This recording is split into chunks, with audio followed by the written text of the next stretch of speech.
வணக்கம். இந்த நியூஸ் 8 தமிழ்நாடு செய்திகளை தொகுத்து வழங்குவதற்காக நான் பாலவேல் சக்கரவர்த்தி. செய்திகளை விரிவாக பார்ப்பதற்கு முன்னர் முதலில் தலைப்புச் செய்திகளை பார்க்கலாம். திமுக மீதான மக்களின் கோபம் பாஜகவுக்கு சாதகமாக மாறி வருகிறது. ANI செய்தி நிறுவனத்திற்கு அளித்த பேட்டியில் பிரதமர் மோடி கருத்து.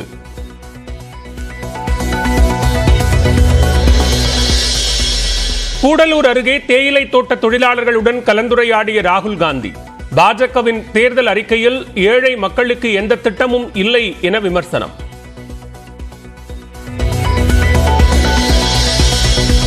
புதுச்சேரிக்கு மாநில அந்தஸ்து பெற்றுத் தருவதில் காங்கிரஸ் உறுதியாக உள்ளது. புதுச்சேரி தேர்தல் பரப்புரை கூட்டத்தில் காங்கிரஸ் தலைவர் மல்லிகார்ஜுன கார்கே பேச்சு.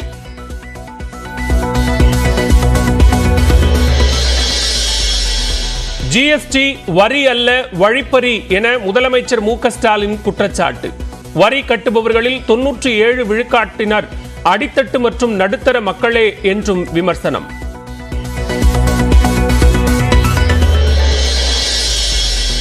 தமிழ்நாட்டில் நாளை மறுநாள் மாலை 6 மணியுடன் நிறைவடைகிறது மக்களவை தேர்தல் பரப்புரை. தினமும் இரவு 10 மணிக்கு மேல் பரப்புரை செய்தால் நடவடிக்கை என தலைமை தேர்தல் அதிகாரி சத்யபிரதா சாஹூ எச்சரிக்கை. சென்னையை அடுத்த ஆவடியில் துப்பாக்கி முனையில் 1,50,00,000 மதிப்பிலான தங்க நகைகள் கொள்ளை. நகைக்கடை உரிமையாளரை கட்டி போட்டு கொள்ளையடித்தவர்களை பிடிக்க 5 தனிப்படைகள் அமைப்பு.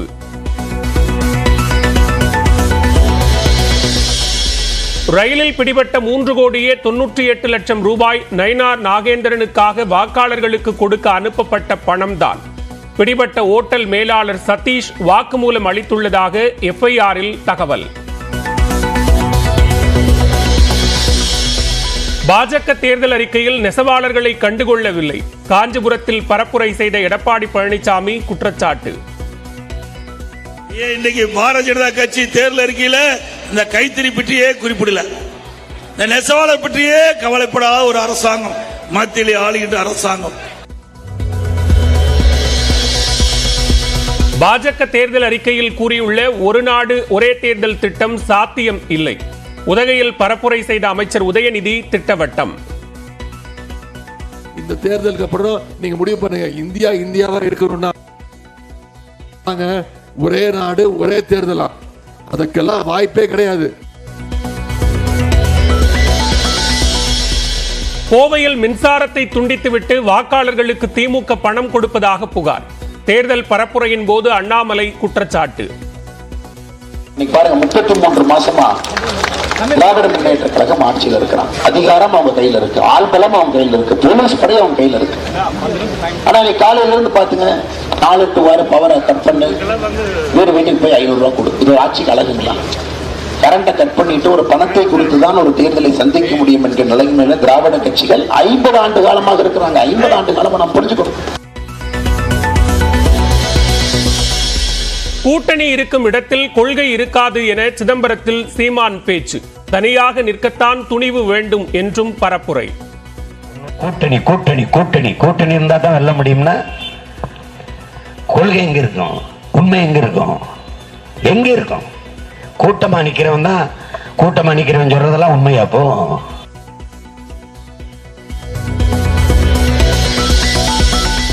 பெண்களுக்கான 33% இடஒதுக்கீட்டை அடுத்த தேர்தலுக்கு கூட பாஜக அமல்படுத்தாது என ப. சிதம்பரம் கருத்து.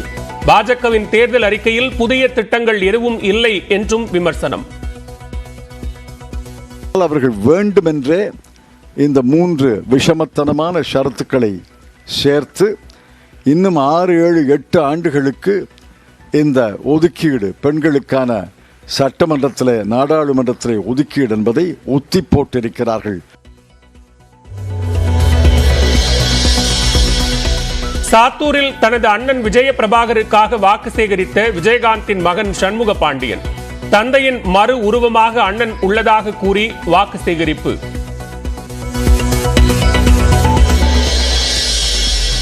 மக்களவை தேர்தலை ஒட்டி நாடு முழுவதும் வரலாறு காணாத அளவில் 4,658 கோடி ரூபாய்க்கு பணம், நகை, பரிசு பொருள் உள்ளிட்டவை பறிமுதல். 460 கோடி ரூபாயுடன் 3ஆம் இடத்தில் உள்ள தமிழ்நாடு. விருதுநகரில் 1 லட்சம் ரூபாய்க்கு உத்தரவாத அட்டை வழங்க முயன்ற காங்கிரஸ் பிரமுகர் மீது வழக்கு பதிவு. நூதன முறையில் டோக்கன் வழங்கப்படுவதாக ராதிகா சரத்குமார் அளித்த புகாரின் பேரில் நடவடிக்கை.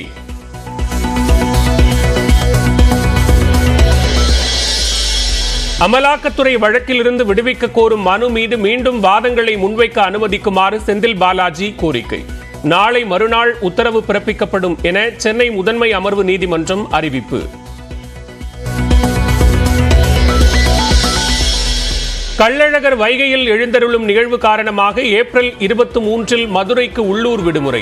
பெரிய கோயில் சித்திரை திருவிழா தேரோட்டத்தை முன்னிட்டு ஏப்ரல் 20 உள்ளூர் விடுமுறை அறிவித்த தஞ்சை ஆட்சியர்.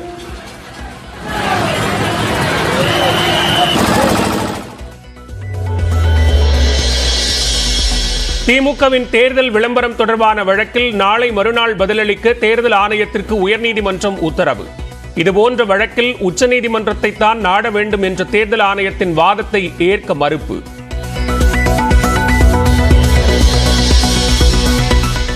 முன்னாள் அமைச்சர்கள் சி விஜயபாஸ்கர், பி.வி. ரமணா மீதான குட்கா முறைகேடு வழக்கை இழுத்தடிப்பதாக சென்னை சிறப்பு நீதிமன்றம் அதிருப்தி. வழக்கின் நிலை பற்றி அடுத்த கட்ட விசாரணையின் போது பதிலளிக்க சிபிஐக்கு உத்தரவு.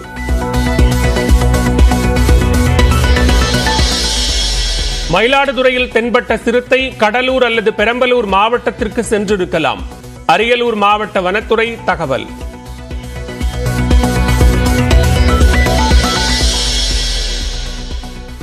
ஒரே நாளில் கேரளாவில் பரப்புரை செய்த பிரதமர் மோடி மற்றும் காங்கிரஸ் முன்னாள் தலைவர் ராகுல் காந்தி.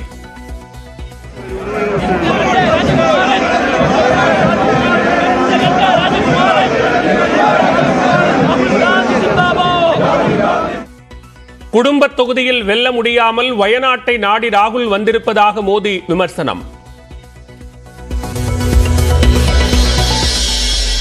மதுபான கொள்கை முறைகேடு வழக்கில் திகார் சிறையில் உள்ள டெல்லி முதலமைச்சர் அரவிந்த் கெஜ்ரிவாலின் நீதிமன்ற காவல் நீட்டிப்பு.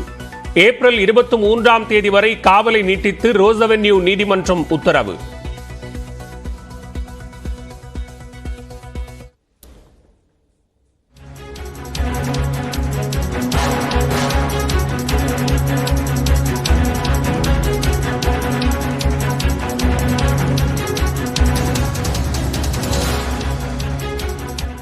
தற்போதைய அண்மை செய்தியை பார்த்துக் கொண்டிருக்கிறோம்.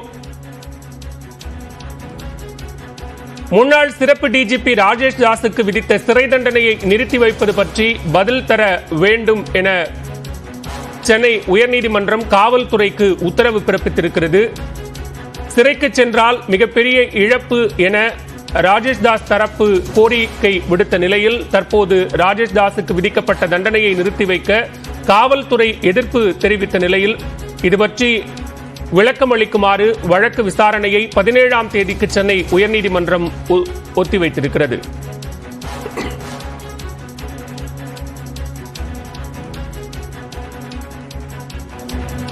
விருதுநகர் மாவட்டம் ராஜபாளையத்தில் சென்று கொண்டிருந்த அரசு பேருந்தின் பின்புற படிக்கட்டு திடீரென உடைந்து விழுந்ததால் பரபரப்பு ஏற்பட்டுள்ளது. இத்தொடர்பான கூடுதல் விவரங்களோடு இணைகிறார் செய்தியாளர் கணேஷ்குமார். கணேஷ்குமார், விவரங்களை பதிவு செய்யலாம். எப்படி நடந்தது இந்த சம்பவம்? விருதுநகர் மாவட்டம் ராஜபாளையம் பழைய பேருந்து நிலையத்திலிருந்து முடங்கியாறு செல்லக்கூடிய அரசு மகளிர் பயணம் செய்யக்கூடிய அரசு பேருந்து சென்று கொண்டிருந்தது. அப்போது திடீரென பின்பக்க பேருந்தினுடைய படிக்கட்டு நொறுங்கி கீழே விழுந்திருக்கிறது. படியில் யாரும் பயணம் செய்யாததன் காரணமாக பெரும் அசம்பாவிதம் என்பது தவிர்க்கப்பட்டது. உடனடியாக அந்த பேருந்தை நிறுத்தி பேருந்து நடத்துனர் அந்த படிக்கட்டினை தூக்கி கொண்டு பேருந்துக்குள் உள்ளே வைத்துக் கொண்டு சென்றிருக்கிறார்கள். இந்த சம்பவம் என்பது இங்கு ஒரு பெரும் பரபரப்பை ஏற்படுத்தியிருக்கிறது. படிக்கட்டில் யாரும் இல்லாத ஒரு காரணத்தினாலே ஒரு பெரும் அசம்பாவிதம் தவிர்க்கப்பட்டிருக்கிறது. ஆனாலும் கூட பயணிகள் மத்தியில் இந்த சம்பவம் என்பது பெரும் அதிர்ச்சியை ஏற்படுத்தக்கூடியதாகவே பார்க்கப்படுகிறது. நன்றி கணேஷ்குமார், விரிவான விவரங்களுக்கு. சனாதன விவகாரத்தில் திமுக மீதான மக்களின் கோபம் பாஜகவிற்கு சாதகமாகவே அமையும் என்று பிரதமர் நரேந்திர மோடி நம்பிக்கை தெரிவித்துள்ளார். நாடாளுமன்ற தேர்தல் முதற்கட்ட வாக்குப்பதிவுக்கு இன்னும் 4 நாட்களே உள்ள நிலையில் தனியார் செய்தி நிறுவனத்திற்கு பிரதமர் மோடி பேட்டியளித்துள்ளார். தேர்தல் பத்திர விவகாரம், அமலாக்கத்துறை, வருமான வரித்துறையை தவறாக பயன்படுத்துவதாக எதிர்க்கட்சிகளின் விமர்சனம் உள்ளிட்ட பல்வேறு கேள்விகளுக்கு பிரதமர் பதிலளித்துள்ளார். ராமர் கோயில் குறித்த கேள்விக்கு பதிலளித்த பிரதமர் ராமர் கோயிலை அரசியல் ஆயுதமாக எதிர்க்கட்சிகள் பயன்படுத்தி வந்ததாக குறிப்பிட்டார். தற்போது அயோத்தியில் கோயில் கட்டப்பட்டுள்ளதால் இந்த விவகாரத்தை வைத்து எதிர்க்கட்சிகள் ஆதாயம் தேட முடியாத வகையில் கைமீறி போய்விட்டதாகவும் விமர்சித்தார். மேலும் தமிழ்நாட்டில் திமுக மீதான மக்களின் கோபம் பாஜகவிற்கு சாதகமாக இருப்பதாகவும் பிரதமர் மோடி தெரிவித்தார். सवाल कांग्रेस को पूछना चाहिए कि तुम्हारी क्या मजबूरी है कि सनातन के खिलाफ इतना जहर उगलने वाले लोगों के साथ तुम क्यों बैठे हो भाई? डीएमके का तो जन्म शायद इस नफरत में पैदा हुआ होगा। डीएमके के प्रति जबरदस्त गुस्सा पैदा हुआ है। मैं कल्पना नहीं करता हूं इतना बड़ा गुस्सा पैदा हुआ है। वो गुस्सा पैदा डाइवर्ट हो रहा है बीजेपी की तरफ पॉजिटिव वे में।